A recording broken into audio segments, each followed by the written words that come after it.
Hello बच्चों, क्या हाल चाल। आप सभी का एक बार डीपीएस एकेडमी में बहुत बहुत स्वागत है। हम लोग आज से कक्षा 12वीं क्लास का जीव विज्ञान का मानव स्वास्थ्य तथा रोग अध्याय की शुरुआत करेंगे और बहुत अच्छे तरीकों से इसे पढ़ेंगे। मानव स्वास्थ्य बहुत ही इजी चैप्टर है। इसकी शुरुआत आज से हम कर रहे हैं। देखो, मानव स्वास्थ्य का अर्थ क्या होता है। तो मानव स्वास्थ्य, ह्यूमन हेल्थ, डब्ल्यूएचओ के अनुसार, डब्ल्यूएचओ कौन है बच्चों? तो वर्ल्ड हेल्थ ऑर्गेनाइजेशन है। विश्व स्तर पर एक संगठन बनाया गया है जो विश्व स्वास्थ्य संगठन कहलाता है, वर्ल्ड हेल्थ ऑर्गेनाइजेशन कहलाता है। विश्व स्वास्थ्य संगठन के अनुसार मानव स्वास्थ्य का ये अर्थ है नहीं है कि रोगों की अनुपस्थिति। ये क्या कहने का मतलब हुआ? ये कहता है कि मानव स्वास्थ्य यानी कि मानव तभी स्वस्थ कहलाएगा। ये मतलब नहीं है कि उसके अंदर रोग नहीं है तो स्वस्थ है। नहीं, हो सकता है उसके अंदर कोई रोग ना हो लेकिन वो अस्वस्थ हो। खरी डिफिनेशन इसकी क्या होती है मानव स्वास्थ्य की? तो मानव स्वास्थ्य का ये अर्थ होता है कि रोगों की अनुपस्थिति ना हो, जबकि इन तीन पहलू पर खड़ा उतरे, शारीरिक रूप से, मानसिक रूप से और सामाजिक रूप से। अगर कोई स्वस्थ मनुष्य होता है तो उसे कहा जाता है कि हाँ, ये मनुष्य स्वस्थ है। ठीक है। तो डब्ल्यूएचओ के अनुसार मानव स्वास्थ्य की परिभाषा ये है कि हो सकता है उसके अंदर रोग की अनुपस्थिति हो लेकिन उसे शारीरिक रूप से और मानसिक रूप से और सामाजिक रूप से भी स्वस्थ होना चाहिए, तभी वो स्वास्थ्य कहलाएगा। फिर बात आती है, चलो ठीक है, डब्ल्यूएचओ का फुल फॉर्म हमने बताया, वर्ल्ड हेल्थ ऑर्गेनाइजेशन, विश्व स्वास्थ्य संगठन। मानव स्वास्थ्य का ये अर्थ है नहीं है कि रोगों की अनुपस्थिति हो, रोग नहीं है हम अपने आप को स्वस्थ कहलाएं, ऐसा नहीं होगा, क्योंकि शारीरिक रूप से भी स्वस्थ होना चाहिए, मानसिक रूप से भी स्वस्थ हो, सामाजिक रूप से भी स्वस्थ हो। बहुत से बच्चे लिख देते हैं यहाँ पर आर्थिक रूप से। अगर आर्थिक रूप से अगर लिख देंगे यहाँ पर तो वो जनन स्वास्थ्य की परिभाषा हो जाती है, ना कि मानव स्वास्थ्य की। तो याद रखेंगे कि रोगों की अनुपस्थिति हो, कोई रोग भी ना हो, शारीरिक रूप से भी स्वस्थ हो, मानसिक रूप से भी स्वस्थ हो, सामाजिक रूप से भी स्वस्थ हो, तो वो कौन सा कहलाएगा? हाँ, मानव स्वास्थ्य है।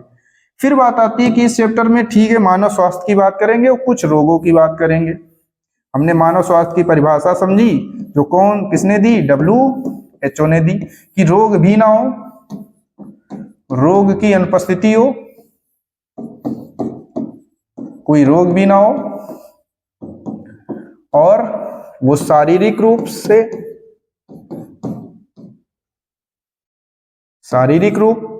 तथा सामाजिक रूप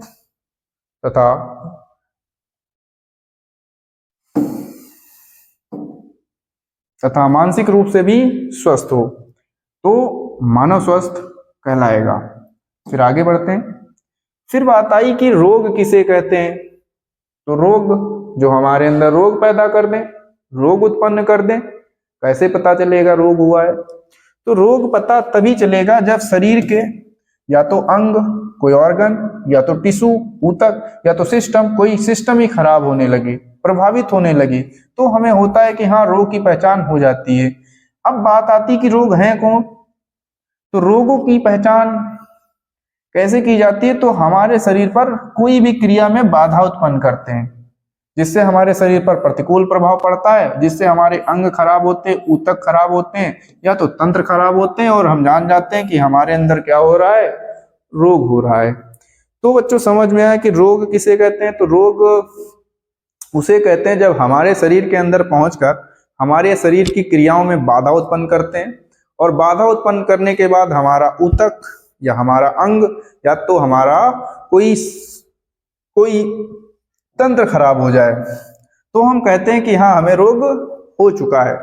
अब बात आती है कि रोग कितने प्रकार के होते हैं। तो रोग जनरली, रोग के प्रकार, तो रोग के प्रकार बात करें तो रोग मुख्यतः दो प्रकार के होते हैं। एक आनुवांशिक रोग,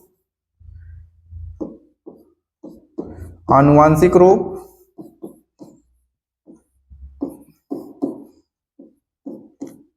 दूसरे होते हैं अनानुवांशिक रोग।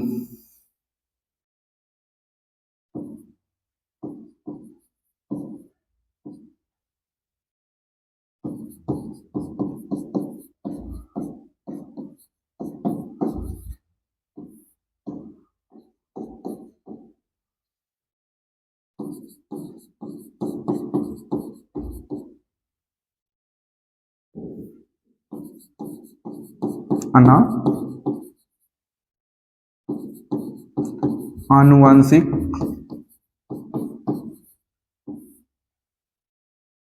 रोग। तो इसे इंग्लिश में क्या बोलेंगे, अभी बात करते हैं।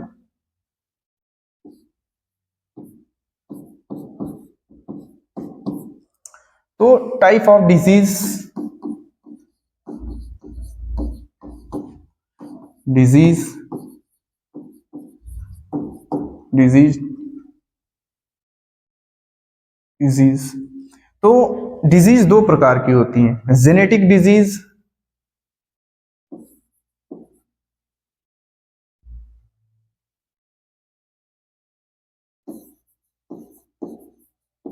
Genetic disease.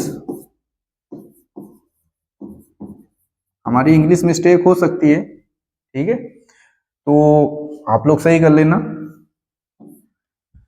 डिजीज की स्पेलिंग भी हो सकता हो, मिस्टेक हो जाए।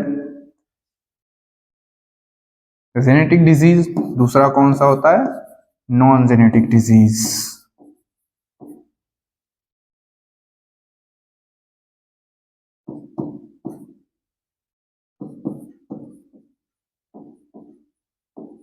या इसे दूसरी भी और दूसरे नाम से भी जान सकते हैं, अर्जित रोग, या कह सकते हैं उपार्जित रोग। कौन से कह लेते हैं, उपार्जित रोग, इसका दूसरा नाम उपार्जित रोग।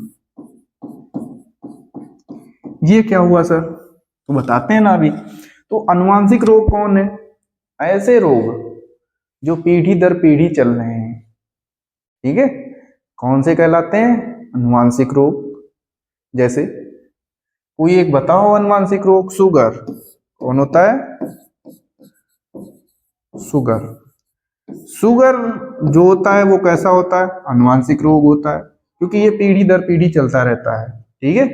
तो अनुवांशिक रोग कौन होते हैं, जो पीढ़ी दर पीढ़ी चलते रहते हैं, ठीक है, कौन से कहलाते हैं, अनुवांशिक रोग होते हैं। वरना पता होगा अनुवांशिक रोग बहुत से होंगे, ठीक है। हमने उस चैप्टर में बात की है जिसमें वंशागति और विविधता के सिद्धांत में, जहां पर मेंडल के नियमों को पढ़ा, वहां पर हमने बात की थी down syndrome, Turner syndrome, Klinefelter syndrome. उसमें हमने बात की थी कि एक शुगर भी होता है जो अनुवांशिक रोग होता है, ठीक है।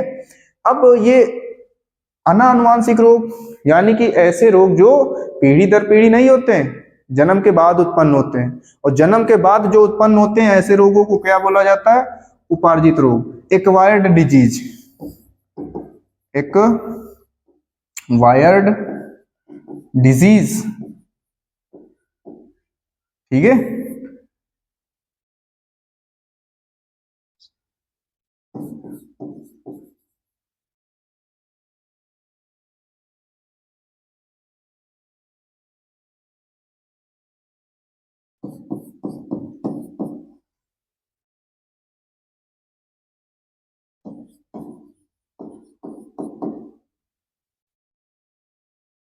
डिजीज, ठीक है।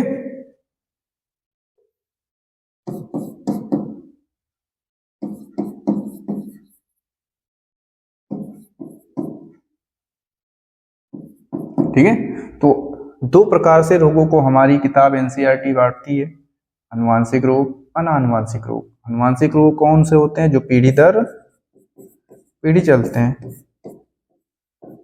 बराबर, ठीक है, एक पीढ़ी से दूसरी पीढ़ी, दूसरी पीढ़ी से तीसरी पीढ़ी में। तो ऐसे रोग जो जेनेटिकल होते हैं, अनुवांशिक होते हैं, ठीक है, जिसमें डाउन सिंड्रोम, टर्नर सिंड्रोम, बहुत से रोग होते हैं, इसकी बात तो नहीं होगी, ठीक है।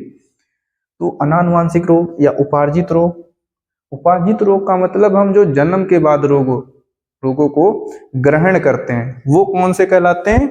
उपार्जित रोग। ये भी उपार्जित रोग भी दो प्रकार से हो सकते हैं। कौन कौन से? दो तरीके से हो सकते हैं उपार्जित रोग। कौन से? देखते हैं। तो उपार्जित रोग भी दो प्रकार से हो सकते हैं जो हमने जन्म के बाद अपने अंदर ग्रहण किए हैं। एक रोग कौन से हो सकते हैं? संक्रामक रोग।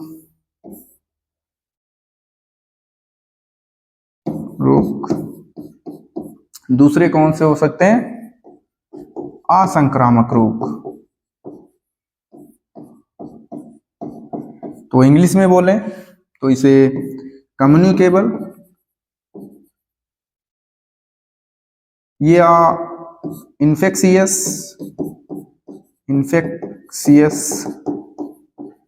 Disease, non infectious disease, infectious disease, D का मतलब डिजीज।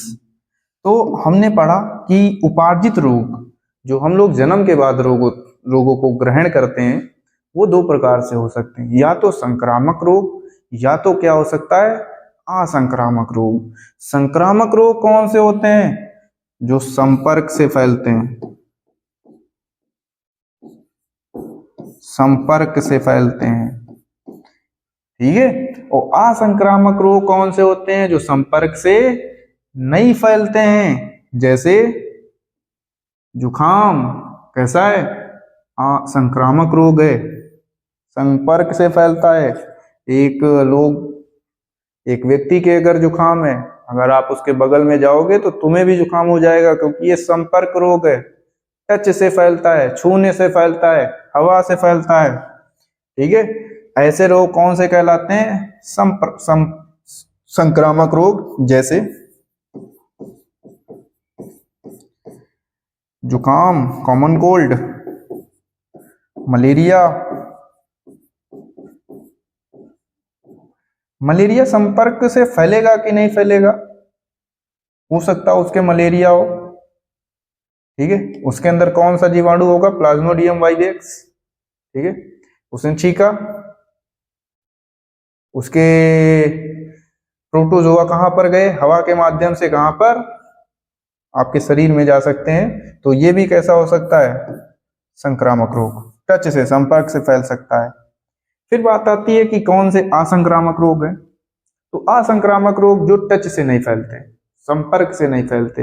मान के चलो किसी के बीपी की प्रॉब्लम है, तो आप उसे गले लगा लोगे, तुम्हें भी बीपी की प्रॉब्लम हो जाएगी? ऐसा नहीं होता है। कैंसर है किसी के, आप गले लगा लो, क्या कैंसर हो जाएगा? नहीं, ऐसा नहीं होता है। ऐसी डिजीज कौन सी कहलाती है? असंक्रामक रोग, यानी कि जो संपर्क से ना फैले, ना फैले, ठीक है बच्चों। जैसे कैंसर,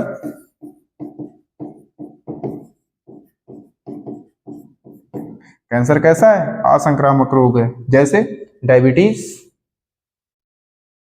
डायबिटीज भी तो है असंक्रामक रोग। किसी के शुगर की बीमारी है, ठीक है, तो हम उसे गले लगा लेंगे तो हमारे भी शुगर हो जाएगा? ऐसा नहीं है, वो तो अनुवांशिक विकार है, ठीक है। वो संपर्क से भी नहीं फैलता, ठीक है।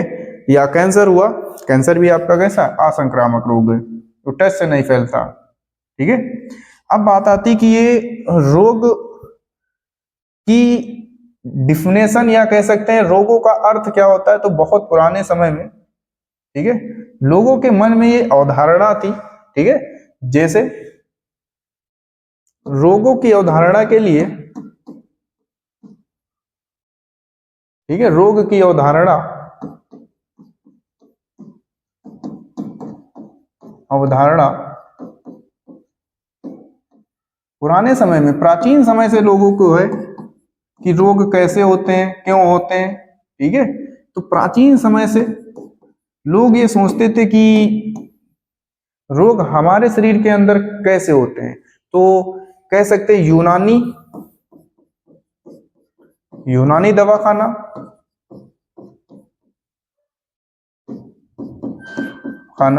तथा भारतीय आयुर्वेद तंत्र, भारतीय आयुर्वेद तंत्र होम्योपैथिक सिस्टम, ठीक है। तो रोग की अवधारणा के लिए बहुत समय से ये लोगों के मन में विचार थी कि ये रोग कैसे होते हैं, क्यों होते हैं। तो यूनानी जो अंग्रेजी दवाखाना है, ठीक है, यूनानी दवाखाना है, और जो भारतीय आयुर्वेद तंत्र है, इंडियन होम्योपैथिक सिस्टम है, इन लोगों का मानना था, जिसमें प्राचीन यूनानी वासी, ठीक है, कौन से, हिप्पोक्रेट्स, कौन से, हिप्पोक्रेट्स, एक बहुत ही महान साइंटिस्ट, ठीक है, हिप्पोक्रेट्स, इनका मानना ये था, और हमारे भारतीय आयुर्वेद तंत्र का भी मानना यही था, मानना यही था कि रोग जो होते हैं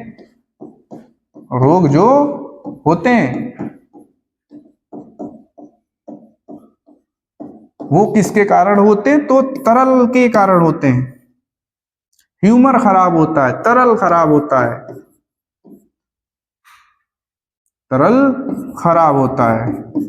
तो हिप्पोक्रेट्स और भारतीय आयुर्वेद तंत्र प्राचीन समय में नीम हकीम, वैज्ञानिक कह सकते हो, नीम हकीम, डॉक्टर, ये लोगों का मानना था, ठीक है, कि रोग इसलिए होते हैं, जैसे हिप्पोक्रेट्स बहुत ही बड़ा यूनानी दवाखाना, ठीक है, ये मानना था, और हमारे भारतीय आयुर्वेद तंत्र का भी यही मानना था कि हमारे अंदर तरल खराब होता है, तरल खराब होने से हमारे अंदर क्या हो जाते हैं, रोग हो जाते हैं, ठीक है। और इन्होंने बताया कि जिनका तरल, कौन सा तरल, पित्त रस, कौन सा तरल, पित्त रस,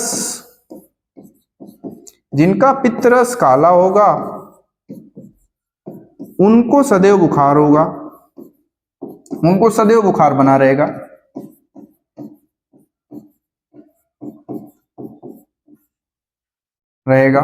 और जिनका तरल हरा होगा या सही होगा, जो भी, वरना पित्त रस का कलर कैसा होता, हरा, जिनका तरल अच्छा होगा, ठीक है, या हरा होगा, उनको बुखार नहीं होगा, बुखार नहीं होगा।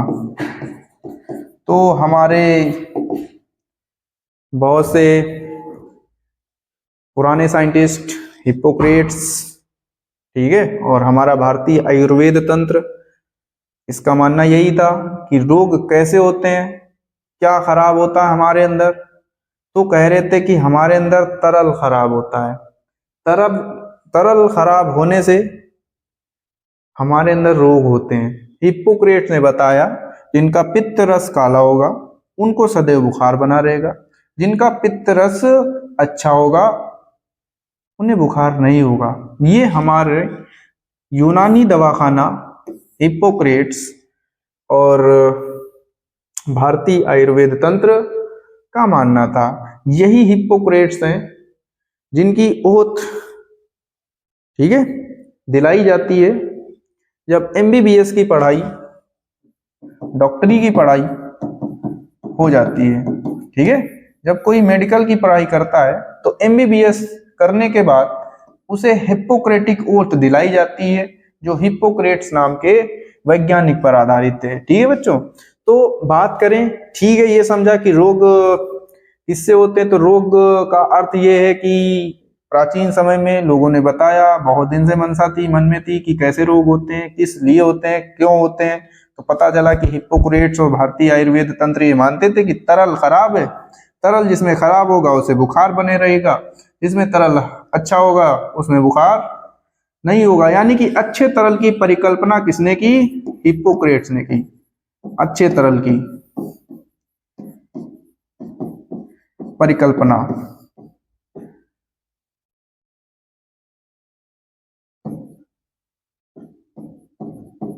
हिप्पोक्रेट्स ने बताया कि जिनमें अच्छा तरल होगा उनमें बुखार नहीं होगा, और जिनमें तरल खराब हो जाएगा उनमें बुखार हमेशा बना रहेगा। जैसा कि काले पित्त वाले हमेशा बुखार में पड़े रहेंगे, और हरे पित्त वाले या अच्छे पित्त वाले जिनका पित्त रस नहीं खराब है, ह्यूमर नहीं खराब है, उन्हें बुखार नहीं होगा। लेकिन ये नीम हकीम टाइप के लोग थे, पुराने समय में मानते थे ऐसा नहीं है कि पित्त रस हमारा खराब हो, ठीक है, हमारे अंदर रोग हो सकता है हमारा पित्त रस खराब हो लेकिन हमारे अंदर रोग ना हो, ठीक है। इसके बाद हुआ क्या, बहुत ही महान साइंटिस्ट, इसका नाम विलियम हार्वी। कौन सा? William Harvey. इसने क्या किया, रक्त परिसंचरण की खोज की, ब्लड सर्कुलेटरी सिस्टम की खोज की,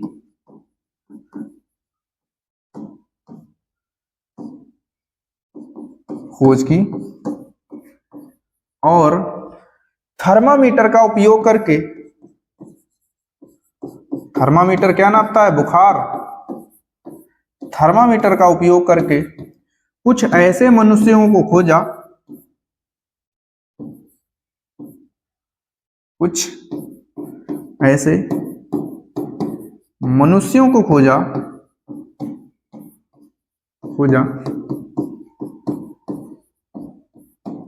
जिनमें तरल खराब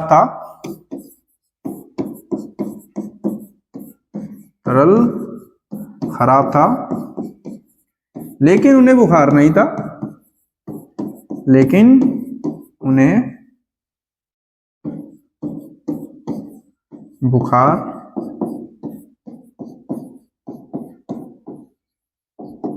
था, तो अभी हिप्पोक्रेट्स और भारतीय आयुर्वेद तंत्र ने यही बताया कि जिनका तरल अच्छा होगा वही स्वस्थ होंगे और जिनका तरल खराब होगा वे बुखार में रहेंगे।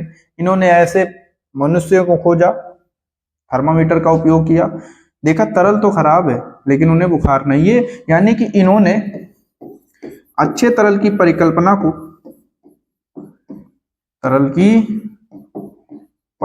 को गलत सिद्ध कर दिया कि तरल ही रिस्पॉन्सिबल नहीं है डिजीज के लिए, सिद्ध कर दिया। तो हमने अभी तक क्या किया, अभी तक क्या पढ़ा? तो अभी तक तो ये सिंपल सी बात हुई कि हमने ये बात की कि मानव स्वास्थ्य के बारे में पढ़ा। मानव स्वास्थ्य किसे कहते हैं, या परिभाषा WHO के अनुसार, तो विश्व स्वास्थ्य संगठन के अनुसार मानव स्वास्थ्य का ये अर्थ है कि रोगों की अनुपस्थिति हो, रोग हो या ना हो, ठीक है। रोग नहीं है तो हम स्वस्थ नहीं कहलाएंगे, जबकि शारीरिक रूप और मानसिक सामाजिक रूप से स्वस्थ हो, ये डिफिनेशन दी गई WHO के अनुसार। फिर हमने समझा कि रोग क्या होते हैं, शरीर में बाधा उत्पन्न करते, अंग ऊतक खराब होते हैं, सिंपल सी बात। फिर रोग कितने प्रकार के होते हैं? तो 2 प्रकार के होते हैं, ठीक है। एक कौन से होते हैं? तो हमने बात की रोग की बात की, तो रोग 2 प्रकार के होते हैं, एक अनुवांशिक रोग, एक अनानुवांशिक रोग। जिसमें हमने ये बात की अनुवांशिक रोग वो होते हैं जो जन्म दर चलते रहते हैं, पीढ़ी दर पीढ़ी चलते हैं। अनानुवांशिक रोग या उपार्जित रोग, उपार्जित का मतलब जो रोग हम जन्म के बाद अपने अंदर ग्रहण करते हैं, उपार्जित या अनानुवांशिक जो पीढ़ी दर पीढ़ी नहीं चलते हैं, उन्हें उपार्जित रोग कहते हैं। अब ये रोग भी 2 प्रकार से होते हैं, एक संक्रामक रोग, एक असंक्रामक रोग। इन्फेक्शियस डिजीज या नॉन इन्फेक्टियस डिजीज, ऐसे रोग जो संपर्क से फैलते हैं, टच से फैलते हैं, हवा से फैलते हैं, पानी से फैलते हैं, ठीक है, मिट्टी से फैलते हैं, ठीक है, धूल के कण से फैलते हैं, तो ऐसे रोग कौन से कहलाएंगे? संक्रमण करते हैं, संक्रामक रोग कहलाते हैं, ठीक है। और ऐसे रोग जो टच से नहीं फैलते हैं, संपर्क से नहीं फैलते हैं, ठीक है, जैसे कैंसर किसी को होगा, अगर टच कर लेंगे तो हमारे कैंसर हो जाएगा? नहीं होगा, क्योंकि संपर्क से नहीं फैलता है, कौन कहलाएगा? असंक्रामक रोग। इसकी बात हुई। फिर हमने समझा कि रोग की अवधारणा प्राचीन समय से लोगों की थी, जैसे यूनानी दवाखाना हिप्पोक्रेट्स, ठीक है, और हमारा भारतीय आयुर्वेदन इंडियन होम्योपैथिक सिस्टम, लोगों का यही मानना था कि रोग इसलिए होते हैं क्योंकि तरल खराब होता है। कौन सा तरल? पित्तरस काला होगा तो हमेशा बुखार रहेगा, पित्तरस खराब नहीं होगा तो हमेशा बुखार नहीं होगा। लोगों के मन में धारणा थी। बहुत बड़ा साइंटिस्ट है हिप्पोक्रेट्स, इसकी MBBS पढ़ाई करने के बाद शपथ दिलाई जाती है। फिर बात है कि एक विलियम हार्वे इनके बाद का साइंटिस्ट, बहुत ही इंपॉर्टेंट, ठीक है। इन्होंने क्या किया कि इन्हें ब्लड सर्कुलेटरी सिस्टम की खोज की, रक्त परिसंचरण, आपसे पूछा जाए कि रक्त परिसंचरण की खोज किसने की, तो विलियम हार्वे। ठीक है। और इन्होंने थर्मामीटर बनाया भैया। थर्मामीटर बनाने के बाद कुछ ऐसे मनुष्य खोज के लाए जिनका तरल तो खराब था लेकिन उन्हें बुखार नहीं था। जो वो बोल लेते तरल खराब होगा तो हमेशा बुखार रहेगा, तरल भी खराब है लेकिन बुखार नहीं है, टेम्परेचर नॉर्मल है, थर्मामीटर का उपयोग कर रहा है और अच्छे तरल की परिकल्पना को गलत सिद्ध कर दिया। अब बात आती है कि रोग कितने प्रकार से हो सकता है। ठीक है। तो रोगों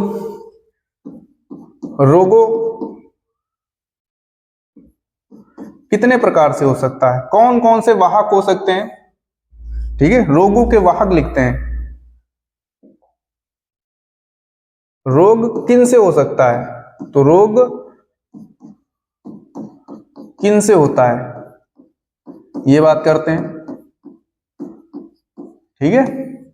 तो रोग किससे हो सकता है, तो सबसे पहले हो सकता है जीवाणु से हो सकता है, जीवाणु जनित रोग।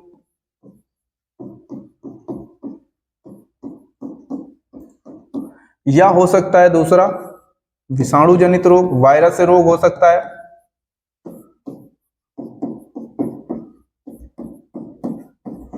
या हो सकता है विषाणु से ना हो, प्रोटोजोआ से हो, मलेरिया लेरिया, प्रोटोजोआ जनित रोग। या हो सकता है कृमि जनित रोग, कृमि जनित रोग। या हो सकता है कवक जनित रोग।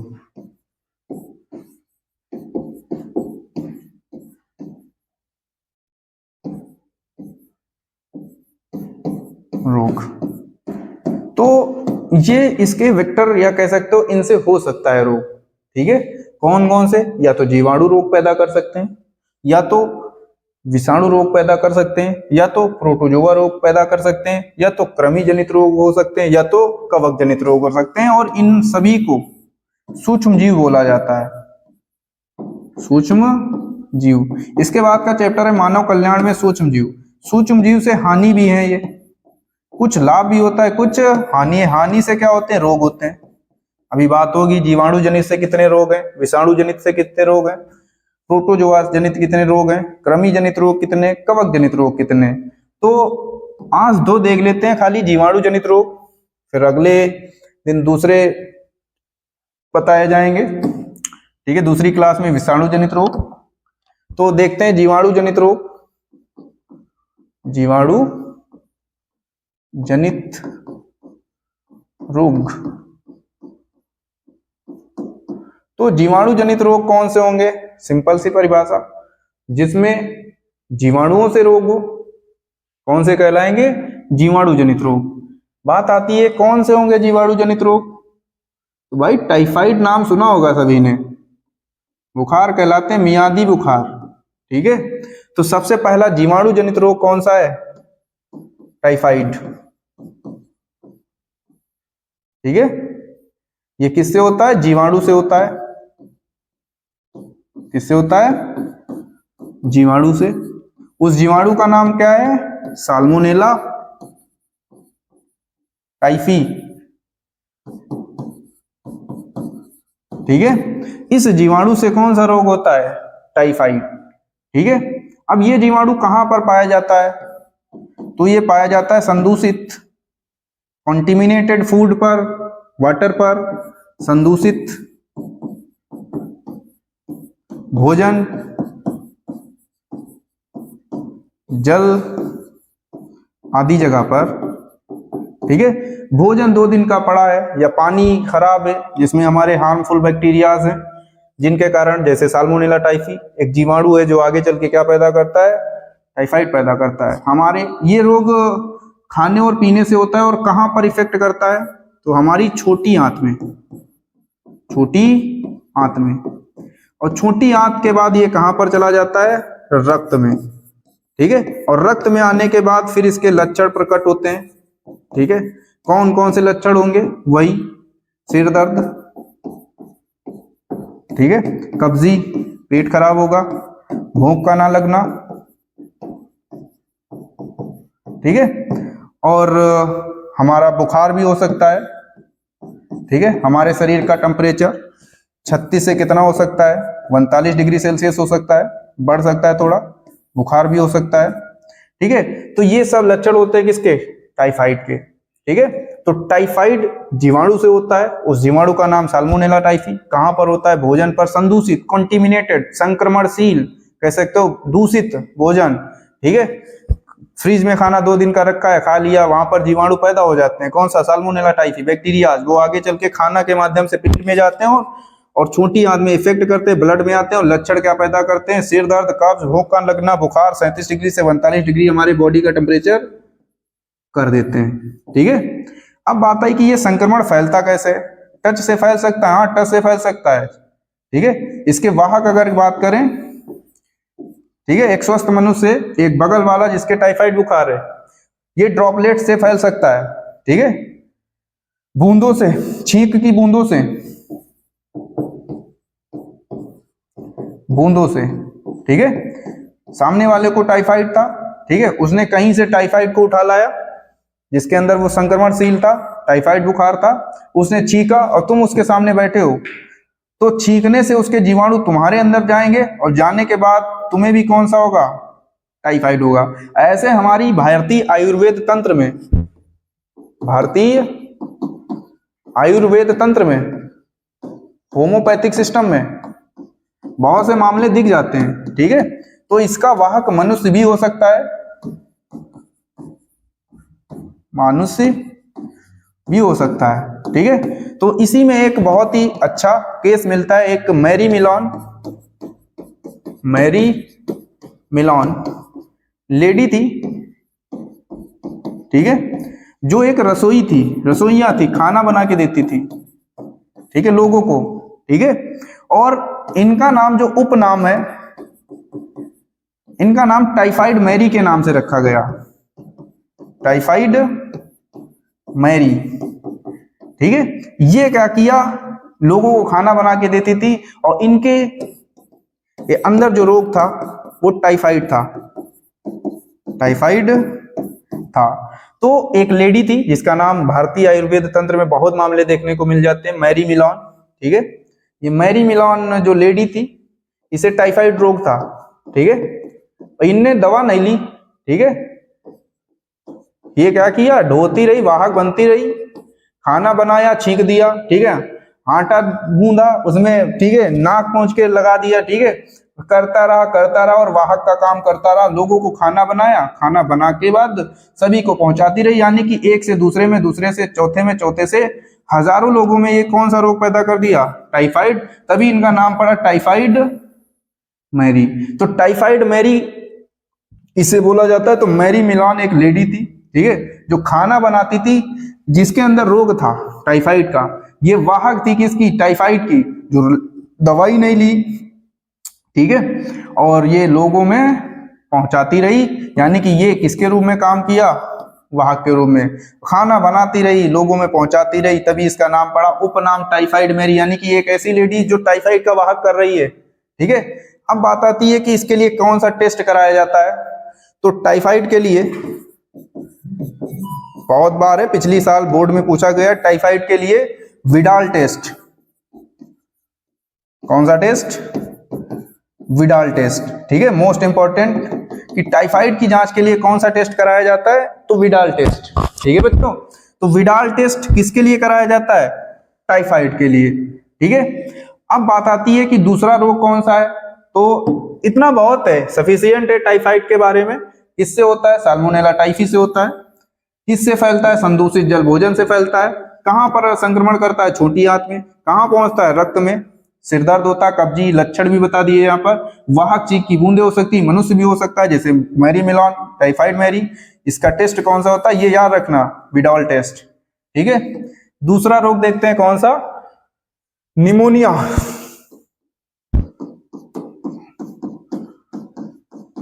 निमोनिया ये किससे होता है, तो ये भी जीवाणु जनित है, ये भी जीवाणु से होता है, ठीक है। ये कहां का रोग होता है, तो जीवाणु का नाम कौन सा है, तो स्टेफिलोकोकस, स्टेफिलो स्टेफिलोकोकस बैक्टीरिया,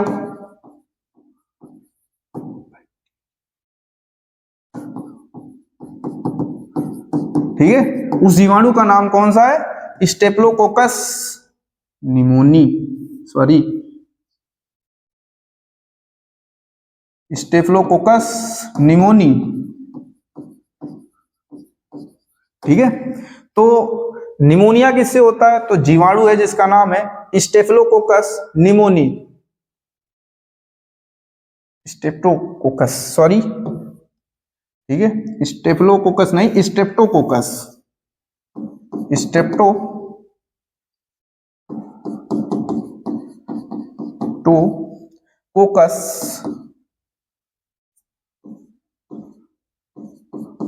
स्टेप्टोकोकस,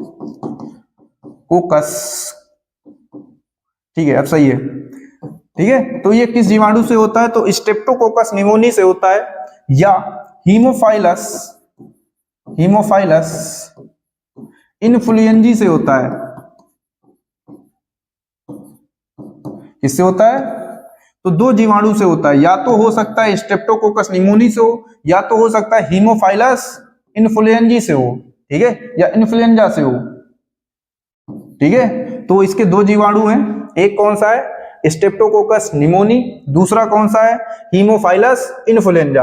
अब ये कहाँ का रोग है, कहाँ पर इफेक्ट करता है? तो ये फेफड़ों का रोग है। कहाँ का है? फेफड़ों का है। बच्चों को हो जाता है निमोनिया हो जाएगा, कहाँ का होता है? फेफड़ों का। इसमें क्या होती है? तो फेफड़ों की कुपिकाएं, एलिवेली, उसमें द्रव बढ़ता जाता है, ठीक है।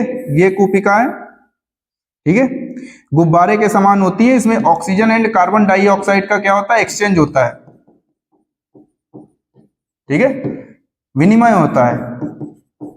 अब इसमें इसे सिकुड़ने से बचाने के लिए तो यहां पर एक विशेष प्रकार की कोशिकाएं होती हैं जो एक द्रव निकालती हैं जिसका नाम है लेसिथिन। ये लेसिथिन क्या करता है? इस कोशिका को चिपकने से रोकता है, जिससे ऑक्सीजन ज्यादा भर सके और कार्बन डाइऑक्साइड ज्यादा आ सके। होता क्या है, जब निमोनिया ये जीवाणु अटैक करते हैं तो यहाँ पर बहुत ही फेफड़ों की कहां पर इफेक्ट करते हैं? कोशिकाओं पर। कोशिकाओं से क्या निकालते हैं? तो इफेक्ट करने के बाद क्या निकलता है? लेसिथिन अधिक मात्रा में निकलता है, और लेसिथिन की वजह से इन कोशिकाओं में लेसिथिन बढ़ता जाता है, जिसके कारण ऑक्सीजन एंड कार्बन डाइऑक्साइड का एक्सचेंज नहीं हो पाता है।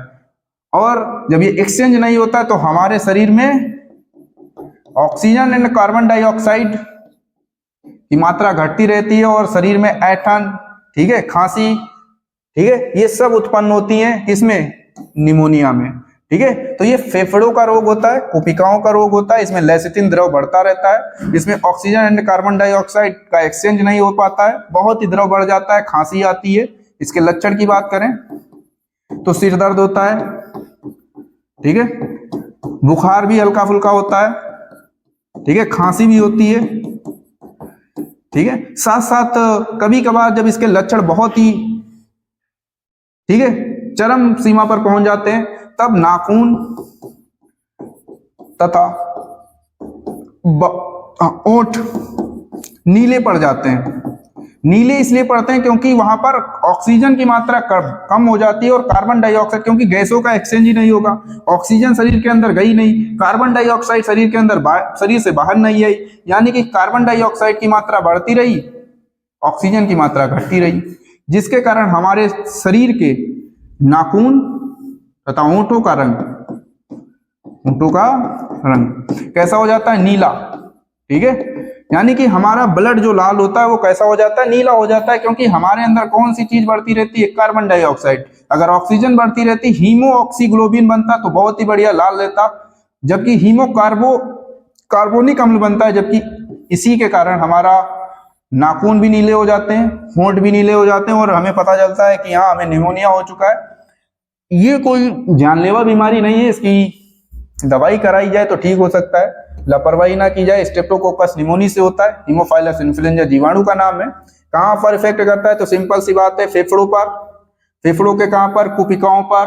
कुपिकाओं के क्या निकलवाता है? लेसिथिन। पूछा गया है, लेसिथिन द्रव निकलता है, जिसके कारण ये कोशिकाओं में गैसों का एक्सचेंज नहीं होता है। गैसों के ना एक्सचेंज से तो लक्षण प्रकट होते हैं, सिर दर्द, ठीक है, ऑक्सीजन नहीं पहुंच रही, प्रॉपर श्वसन नहीं हो रहा, ऊर्जा नहीं मिल रही, बुखार भी बनता है हल्का फुल्का, खांसी बहुत आती है, ठीक है, नाखून तथा होंठ का रंग कैसा हो जाता है, नीला। इसके बाद एक रोग बहुत ही हल्का है, पढ़ते हैं बस। विषाणु जनित रोग में एक